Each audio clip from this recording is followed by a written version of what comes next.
To movers and shakers. दोस्तों, भारतीय cricket team का हौसला बढ़ाने के लिए बहुत सारी ऑडियो कंपनीज ने ढेर सारे गानों के कैसेट्स मार्केट में निकाले। अब भला हम एमएनएस वाले कैसे पीछे रहते, सो हमने भी एक गाना तैयार कर डाला। राम कसम। सचिन रे तुम तो कुछ खेलो, वो कप को जीत लाना है। न बैटिंग है न फील्डिंग है, वहां से जीत के आना है। सचिन रे तुम तो कुछ खेलो, वो वर्ल्ड कप जीत के लाना है। लड़कपन फील्ड में सोया, जवानी एड में खोया। वो वर्ल्ड कप देख कर रोया, वो वर्ल्ड कप देख कर रोया। वही किस्सा पुराना है। सचिन रे तुम तो कुछ खेलो, वो वर्ल्ड कप जीत के लाना है। Our guest tonight are Sadhna Sargam and Rajiv Verma.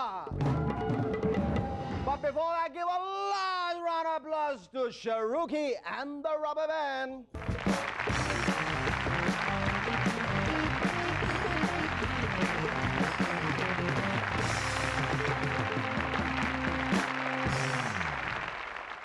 Hello and welcome back. आप देख रहे हैं मूवर्स एंड शेकर्स और मैं पढ़ रहा हूं आज का अखबार। लालू जी का कहना है, आई एम सॉरी हम सोनिया जी को प्रधानमंत्री नहीं बना पाए। अरे लालू जी, दिल छोटा क्यों करते हैं? आप सिर्फ किंग मेकर हैं, क्वीन मेकर थोड़े ही ना है। अडवाणी साहब फरमाते हैं, हम बीजेपी वाले हाथ पर हाथ धरे नहीं बैठे हैं, हमने देश भर में इलेक्शन की गर्म लहर दौड़ा दी है। ओ अब समझा अडवाणी साहब, देश भर में इतनी गर्मी फैलाने के पीछे आप लोगों का हाथ है। और तभी मैं सोचूं कि सबसे ज्यादा गर्मी दिल्ली में क्यों है। वाजपेयी जी कहते हैं, स्वदेशी का मतलब यह नहीं कि हम विदेशियों का बहिष्कार कर रहे हैं। यहां कोई भी विदेशी आकर कोई भी काम शुरू कर सकता है, सिर्फ पीएम नहीं बन सकता। क्यों? अजहर भाई फरमाते हैं, हमारे 11 के 11 खिलाड़ी फुल फॉर्म में, यू नो, लेकिन आपको भरोसा सिर्फ एक पर ही है। क्यों? मनोज कुमार साहब फरमाते हैं, हमारे वीरों ने आजादी की लड़ाई सिर्फ इसलिए लड़ी ताकि हमारा अपना भी पार्लियामेंट हो। पार्लियामेंट है सर, जिसमें हम अब आजादी से लड़ सकते हैं। इलाहाबाद की मिस मधु वर्मा इन दिनों नेताओं के भाषणों पर एक किताब लिख रही। उनका कहना है, लालू जी के भाषण सबसे ज्यादा इंटरेस्टिंग है। इस सिलसिले में जब उन्होंने लालू जी से पूछा, सर आपको भाषण की तैयारी के लिए कितना वक्त लगता है, तो वो बोले, वक्त का क्या मतलब है, ये तो भाषण की लंबाई पर डिपेंड करता है। अगर 10 मिनट का भाषण देना हो तो 2 दिन की तैयारी करनी पड़ती है, अब 20 मिनट का हो तो पूरा 4-5 दिन लग जाता है। और सर अगर भाषण 2 घंटे का देना हो तो 2 घंटे का। हम अभी तैयार हो, चलो कहां देना है भाषण। पता चला है इलेक्शन की तैयारी के कारण आजकल सीताराम केसरी जी छोटी मारुति कार की बजाय सेकंड हैंड एम्बेसडर कार लेना चाहते हैं। इस सिलसिले में वो पुरानी कारों के एक डीलर के पास गए और बोले, मुझे एम्बेसडर कार में कोई पुरानी और सस्ती चीज दिखा सकते हैं? इस पर डीलर बोला, बिल्कुल दिखा सकते हैं, इस कार में बैठ जाइए, शीशा सामने ही लगा हुआ। पिछले दिनों दिल्ली की एक रैली में मुलायम सिंह जी भाषण देते हुए बोले, हमारी पार्टी संयम वाली पार्टी है, मुझे ही देख लीजिए, मैंने कभी शराब नहीं पी, जुआ नहीं खेला और कभी विदेशी कपड़े तक नहीं पहने। तभी मंच पर उनकी पार्टी का एक नेता अपने साथी से बोला, काश मैं भी ऐसा कह पाता। इस पर उसका साथी बोला, कह ले मेरे भाई कह ले, वो भी तो सिर्फ कह ही रहे हैं। इसी कहने कहलाने से याद आई एक और कहने वाली बात। कहते हैं प्यार करते वक्त दिल की धड़कनें तेज हो जाती हैं और सांसों का उतार चढ़ाव बढ़ जाता है। लेकिन यार ऐसा तो दौड़कर सीढ़ियां चढ़ने में भी हो जाता है, फिर प्यार का क्या कमाल हुआ। नेपाल के एक छोटे से गांव की खास बात यह है कि वहां पर 70% लोग जुड़वा हैं। मैं पिछले दिनों जब वहां गया तो 2 हम शक्ल बच्चों को गली में खेलते देखा। मैंने उनसे पूछा, जुड़वा हो? उनमें से एक बोला, नहीं। तुम आपस में सगे भाई नहीं हो? हाय बिल्कुल हाय। उम्र कितनी है तुम दोनों की? 9 साल। कमाल है, जब तुम एक उम्र के हो, सगे भाई हो, तो जुड़वे न हुए तो क्या हुआ? जी हम तिड़वे हुए, तीसरा भाई बहादुर अंदर खेल रहे। पिछले दिनों इराक में 10,000 लोगों के बीच गुप्त रूप से वोटिंग हुई कि कितने लोग सद्दाम साहब के शासन से खुश हैं और कितने नाराज। वोट काउंटिंग एक खुफिया एजेंसी के चीफ ने की। पहले 5,000 बैलेट पेपर्स पर सद्दाम जी के हक में वोट थे, पर उसके बाद एक पेपर ऐसा है जिस पर उनके खिलाफ ठप्पा लगा था। इसे देखते ही चीफ साहब बोले, देखा हमारा देश फ्रीडम ऑफ एक्सप्रेशन में कितना विश्वास रखता है। काउंटिंग आगे बढ़ी तो 5 और खिलाफ वाले पेपर सामने आए। अब चीफ साहब चिल्लाए, पकड़ कर लाओ कमबख्त को। इस पर उनके जूनियर ऑफिसर ने पूछा, क्यों सर, अभी तो आप कह रहे थे हमारे देश में फ्रीडम ऑफ एक्सप्रेशन है। चीफ ने कहा, बेवकूफ, मैंने उसे सद्दाम के खिलाफ वोट डालने के लिए थोड़ी पकड़ने को कहा है, उसे तो इसीलिए पकड़ना है क्योंकि उसी ने 5 बार वोट डाले। इंग्लैंड के पीटर मार्टिन की एक रिसर्च के अनुसार महिलाओं की बजाय आदमी लोग कहीं ज्यादा इधर की बातें उधर करते हैं, और वो भी मेल पॉलिटिशियंस। वाह मार्टिन साहब, एकदम सही फरमाया आपने। अभी कल ही मैं कांग्रेसियों की एक पार्टी में गया था जहां 2 कांग्रेसी कुछ इस तरह से बातें कर रहे थे, यार तुमने पवार साहब को क्यों बताया कि मैं दल बदल रहा हूं? गलती से मुंह से निकल गया था, पर मैंने उनको कह दिया था कि वो तुमको ना बताएं। उन्होंने नहीं, ये तो मुझे पायलट साहब ने बताया। पायलट साहब ने? उनको कैसे पता चला? केसरी साहब से। वो बता रहे थे पार्टी ऑफिस में 200 कांग्रेसी इसी टॉपिक पर बातें कर रहे थे। म्यूजिक वर्ल्ड का सिलेक्शन प्रोसीजर भी जरा हटकर है। मेरे नेबर पीटर ने अपनी VHS कॉपी म्यूजिक चैनल को दी तो उसे जवाब मिला, ना तुम गा सकते हो, ना नाच सकते हो, ना स्क्रीन पर अच्छे दिखते हो।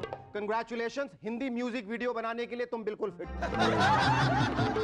कुछ फिल्मी डीलिंग्स मेरे पल्ले नहीं पड़ती। कल ही निक्कू कोहली जी से बात कर रहा था। उन्होंने कहा, ओ जी मैंने फिल्म ऑलमोस्ट कंप्लीट कर दी है। मैंने पूछा वो कैसे? तो कहने लगे, पहले स्टार्स को साइन किया, फिर गाने शूट किए।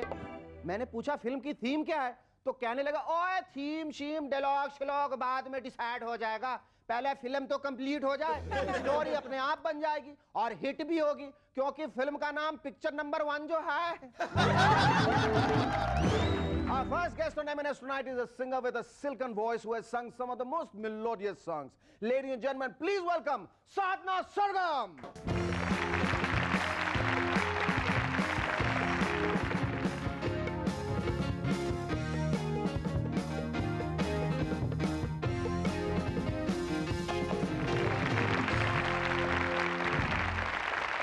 साधना जी, यहाँ हमारे शो में आने का बहुत बहुत शुक्रिया। जी मुझे बहुत खुशी हुई आपने मुझे बुलाया। Thank you so much. How did it all start, Sadhna? How did it all start? Why singing? आपको कब ये एहसास हुआ कि you were a good singer, that you should train yourself to become a better singer? मुझे एहसास कब हुआ ये मालूम नहीं, क्योंकि मैं जब से कुछ समझ आई है तब से गा ही रही हूँ। तब से गा ही रही? नहीं, कुछ माहौल ऐसा था, कुछ इंस्पिरेशन, प्रेरणा कहीं खास मिली आप लोगों को? जी हाँ, मेरी मम्मी नीला घाणेकर जी वो गाती हैं, उन्होंने मुझे बचपन में सिखाया क्लासिकल। उसके बाद मैंने पंडित जसराज जी से क्लासिकल सीखा और अभी कल्याण जी भाई, आनंद जी भाई से मैं ट्रेनिंग ले रही हूँ। What was your first song like? क्या वो पहला जो गाना आपने गाया वो फिल्म का गाना था? जी हाँ, गुजराती फिल्म का गाना था। अच्छा। हाँ हाँ। लेकिन पहला जो सोलो सॉन्ग मैंने गाया फिल्म रुस्तम में, दारा सिंह जी की फिल्म थी। दारा सिंह की फिल्म को, एक्शन फिल्म के लिए आपको गाने का मौका मिला। वाह, बहुत अच्छा गाना था। लेकिन अच्छा। हाँ, और फिर पिघलता आसमान में मैंने गाया, जिया नाहे लागे जो रत्ती अग्निहोत्री जी पे पिक्चराइज किया, और इला अरुण जी ने वो गाना लिखा है। इला अरुण ने गाना लिखा है? अच्छा, बहुत अच्छा गाना। अब आपको ऐसा गाना लिख रहे हैं जो इला अरुण गाने वाली हैं? अब मैं लिखूंगी वो गाएंगे, वही मैं कह रहा हूँ। साधना, जो जिन फिल्मों के लिए आप गाना गाती हैं, आपकी क्या ये कोशिश रहती है कि आप वो फिल्म जाके देखें भी? नॉर्मली हैपेंस के रिलीज के बाद आप वो फिल्में जाके देखती हैं? पहले होता था, अभी नहीं होता। अभी नहीं होता, बहुत मसरूफ हो गई हैं। हाँ, you become overly busy. You know, honestly, to tell you the truth, Jo Jeeta Wahi Sikandar is one of my favorite films, and so is the song Pehla Nasha. I would love you to sing that song for us. ये जो आप गाती हैं इतने सारे गाने, उसमें से कुछ पॉपुलर हो जाते हैं, कुछ आप बाहर जब स्टेज शोज के लिए जाती हैं, यू सिंग, तो खास फरमाइश जो है वो कुछ गानों के लिए आती होगी। हाँ। लेकिन वो अक्सर क्या फिल्मी होते हैं या कुछ क्लासिकल गाने भी होते हैं? मैंने जब लंदन में फर्स्ट टाइम गई थी मैं, कल्याण जी भाई, आनंद जी भाई और अमिताभ जी का शो था, तो उसमें फिल्म बेस्ड क्लासिकल गाना गाया था। फिल्म लेकिन- बेस्ड क्लासिकल। जी हाँ, ईमानदार फिल्म का गाना प्रकाश मेहरा जी की फिल्म है। उसमें गाना सुरेश वाडकर जी, अलका याग्निक और मैंने गाया है। अब स्टेज पे वो गाना गाना था और है वो तान वान है, उसमें सरगम और सब है, पूरा क्लासिकल अंदाज है उसका। तो मैं और अलका बहुत डर रहे थे, नहीं नहीं नहीं गाएंगे यार, लोग अमिताभ जी को देखने आए यहाँ क्लासिकल तो डर था कहीं बूइंग ना हो जाए, कहीं हाँ। है ना, हूटिंग ना हो जाए। आ करके ही नीचे आना पड़ेगा ऐसा। बिल्कुल बिल्कुल मतलब लगा। लेकिन सबने कहा कि नहीं नहीं ये गाना है, क्योंकि अपना इंडियन म्यूजिक है क्लासिकल, बिल्कुल बहुत अच्छा है। हम लोग अगर इसको ढंग से पेश करेंगे ना तो लोग पसंद करेंगे, और बिल्कुल। वैसा ही हुआ। उसके बाद इतनी तालियां, इतना अप्लॉज मिला और वंस मोर मिला, और तब जो लगा था, तब जो मजा आया था, बहुत अच्छा लगा। You would definitely like to hear that song. Definitely, most definitely, can't miss that. कभी ऐसा हुआ कि सुबह रियाज कर रहे हो, खिड़की खोला, सारे पड़ोसी सुन रहे हैं, सारे पड़ोसी भाग और गए। जिस दिन नहीं भागे नहीं, और जिस दिन मतलब साधना रियाज नहीं करते उस दिन सारे पड़ोसी कंप्लेन करने को आ जाते हैं। कंप्लेंट नहीं, कभी कभी कहती है कोई नीचे से, आज तू केला ने मराठी में कह दे।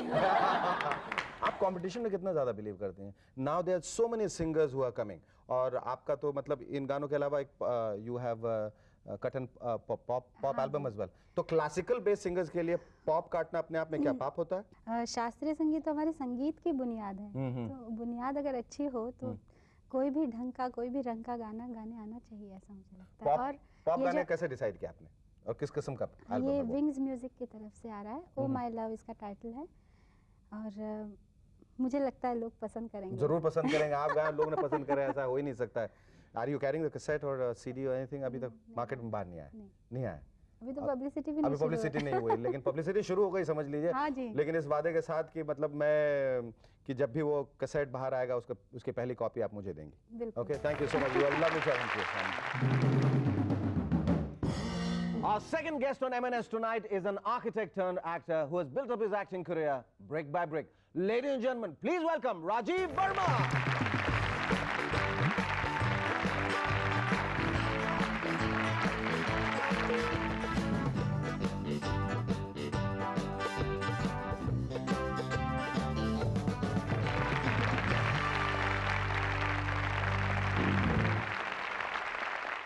राजीव भाई, मैं ये सोच भी नहीं सकता है कि जो इंसान 23 साल तक एक प्रोफेशन में बिल्कुल कंसंट्रेट करता रहा, उसी में जीता रहा, वो अचानक उसको छोड़ के, आर्किटेक्चर छोड़ के एक्टिंग में चलाएगा। I mean, what was the reason? I mean, क्या वजह थी? आपकी बनाई हुई सारी बिल्डिंगें गिरने लगी थी एक के बाद? That you wanted to turn on to a different profession. What was the reason? नहीं, ऐसा तो नहीं था, लेकिन आर्किटेक्चर अभी मैंने छोड़ा नहीं है। अच्छा, छोड़ा नहीं, पकड़ के रखा है। लेकिन पहले क्या था कि एक्टिंग मेरी हॉबी थी, आर्किटेक्चर प्रोफेशन। अब उल्टा हो गया। अब उल्टा हो गया है। हाँ हाँ। एक्टिंग मेरा प्रोफेशन हो गया है, and architecture is still my hobby, which earlier also was. पर तो इस एक्टिंग की नींव कहाँ, कब, कैसे रखी गई? जहाँ तक मुझे याद आता है कि बचपन में हमारे गांव में रामलीला हुआ करती थी, बहुत छोटे थे हम, तो वहाँ से मुझे लगता है, क्योंकि हमारे फादर काफ़ी इंस्पायर किया करते थे, तो रामलीला से शुरुआत हुई, फिर स्कूल, कॉलेज, रेडियो, और फिर थिएटर। तो इस तरह से आपकी एक्टिंग की एफएसआई बढ़ती चली गई। पर थिएटर से जुड़ने के बाद आपके दिमाग में कब ये बात आई कि अब ना, I must move to Bombay, I mean that's the Mecca, that's the place I should be and I should start acting in films and television serial? इत्तेफाक से 86 में जब ये दूरदर्शन और इनके चैनल्स वगैरह बढ़े, तब मुझे चुनौती वो के लिए, इत्तेफाक से नहीं, बड़े सोच समझ के बढ़ाए गए थे। बहरहाल, सर मेरे उसकी लिए अलग इत्तेफाक कहानी। था, हाँ, जी। मेरे लिए इत्तेफाक ये था कि चुनौती एक सीरियल बना रहे थे बहुत हमारे popular serial, yes. उसमें वो एक ऐसे शख्स को देख रहे थे जिसका चेहरा लोगों ने देखा नहीं हो। हालांकि सुना ये था कि पहले उस प्रिंसिपल के लिए शशि कपूर जी से शायद बातचीत हुई थी, लेकिन शायद उनके पास वक्त नहीं था, और वो मुझे जानते थे, उन्होंने थिएटर मेरा देखा था। तो प्रिंसिपल शास्त्री का जो कैरेक्टर था उसके लिए मुझे उन्होंने इनवाइट किया, और मैंने थिएटर की तरह, मैंने सोचा ये भी एक थिएटर की तरह एक्टिंग का मौका मिल रहा है, तो मैंने वो एक्सेप्ट कर लिया। उसके बाद से एक के बाद एक, फिर फिल्म की, फिर और how did you get your first film? उस वक्त मैं एक सीरियल और कर रहा था, मुजरिम हाजिर। तो खैर वो उन्होंने आके वहाँ कैसेट देखा, और उन्हें शायद मैं पसंद आ गया कि वो जिस कैरेक्टर के लिए, सलमान के फादर के लिए जिस कैरेक्टर को देख रहे थे, और उन्होंने स्टूडियो में मुझे बुलाया, स्क्रीन टेस्ट लिया, कहानी सुनाई। तो जैसा होता है कि फिल्मों के बारे में जो सुना था कि एक कैरेक्टर जो एक मर्तबा कर लेता है उसका लेवल लग जाता है उस पर। तो मैंने कहा सूरज जी ये तो फादर का रोल है। हाँ। क्योंकि फादर का रोल मतलब हाँ। तो कहने लगे हाँ फादर का रोल तो है, लेकिन ये दो दोस्तों की कहानी भी है। वही मैंने सोचा कि मैं फिल्म करूंगा।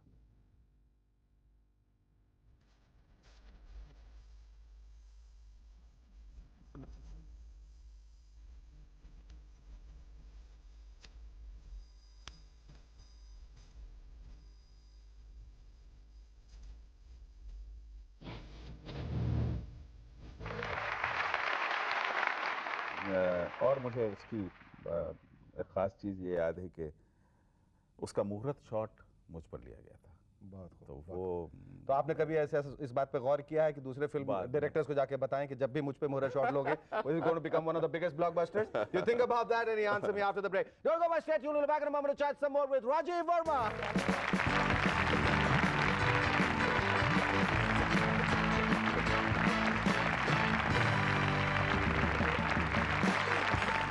Being a doctor. Hello, welcome back to M&S once again. Rajiv भाई, आप बताइए, आप ये कभी आपने फिर किसी प्रोड्यूसर को परेशान करने की कोशिश की या उनको ये आश्वासन दिया कि मुझ पर मुहूर्त शॉट लिया करो तो ये फिल्म तुम्हारी जरूर हिट होगी, it will be one of the biggest blockbusters? ऐसा कुछ हुआ कभी फिर? मेरे ख्याल में अभी तक तो नहीं हुआ कि शायद आपके इस प्रोग्राम के जरिए लोगों तक ये बात पहुंच जाएगी, जरूर पहुंचेगी, जरूर पहुंचेगी। ये अभी इस वक्त फिलहाल आप कितनी सीरियल्स में काम कर रहे हैं? एक तो सोनी में हिना। अगर हिना बेटी को जरा भी दुख या तकलीफ पहुंची तो उसके लिए मैं अपने आप को गुनाहगार समझूंगा और आपको इसका जिम्मेदार हूं। इसलिए आइंदा इस घर में रूबी का नाम तक न लिया जाए। Now what eventually do you want to do in life? Are you very happy with the way your career has shaped up or you want No, to? I am not very happy. अभी हो सकता है कि 4-5 साल बाद मैं यहाँ से वापस चला जाऊँ, लेकिन मैं एक I want to go into teaching drama और थिएटर एक्टिंग। वो मैं एक इंस्टीट्यूट प्लान कर रहा हूँ भोपाल में ही, और अगर कुछ यहाँ काम अच्छा चल पड़ा, मेरे सेटिस्फेक्शन का हुआ, तब तो मैं रुक सकता हूँ। अदरवाइज हो सकता है 4-5 साल बाद वापस चले जाऊँ। हम चाहेंगे कि ऐसा वक्त कभी ना आए जब आपको ये सोचना पड़े कि मुझे भोपाल वापस जाना। आप यहीं रहें, आपको हमेशा अच्छे अच्छे रोल मिलते रहें, and let's presume that there comes a time when we are all very very proud of you. Thank you, thank you. आज का ये खत भेजा है विलेपाले ईस्ट मुंबई से देवाशीष के उदयवर ने। पत्नी: अजी सुनिए, हम घर में जहां भी पैसे रखते हैं वहां से अपना लड़का चुरा लेता है, उसके लिए हमें क्या करना चाहिए? पति: चिंता की कोई बात नहीं, पैसे उसकी कोर्स की किताबों में रख दो जिन्हें वो कभी हाथ नहीं लगाएगा।